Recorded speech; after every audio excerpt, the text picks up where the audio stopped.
దుబాయ్లో హనీమూన్ ఘటనకు సంబంధించిన విషయం ఏకంగా ప్రపంచవ్యాప్తంగా చర్చనీయాంశంగా మారింది. అయితే దానిని పోలిందే మరో ఘటన మన తెలుగు రాష్ట్రాలలో చోటు చేసుకుంది. సుమారుగా దాని తరహాలోనే ఇక్కడ కూడా ఘటన జరిగింది. సర్వేయర్ తేజేశ్వర్ హత్య కేసులో ఇప్పుడు సంచలన విషయాలు బయటపడుతున్నాయి. లవర్ కోసం భర్తను లేపేసింది ఐశ్వర్య అనేటువంటి మహిళ.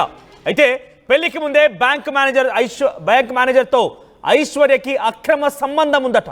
అయితే పెళ్ళైనటువంటి నెల రోజులు కాకమునిపే మే 18 పెళ్ళైంది. అంతలోనే ఈ ఘటన చోటు చేసుకుని బ్యాంక్ మేనేజర్తో కలిసి భర్తను చంపేసేందుకు కుట్రలు పన్నింది. ఏకంగా ఐశ్వర్య తల్లితో కూడా బ్యాంక్ మేనేజర్కి అక్రమ సంబంధం ఉందట. చూడండి ఎంతటి ఉత్తమురాళ్ళు, ఎంతటి ఉత్తమ మహిళలు చూడండి. నిజంగా నేను సెటారికల్గా మాట్లాడుతున్న, బహుశా ఈ మాటలు కొంత మహిళలకు ఇబ్బంది కలిగించవచ్చు. కానీ ఇక్కడ చూడండి, తల్లి కూతురు ఇద్దరు కూడా ఒక బ్యాంక్ మేనేజర్తో అక్రమ సంబంధం ఏర్పాటు చేసుకున్నారట. ఆ తర్వాత తల్లి ఏమో కూతురికి పెళ్లి చేసింది.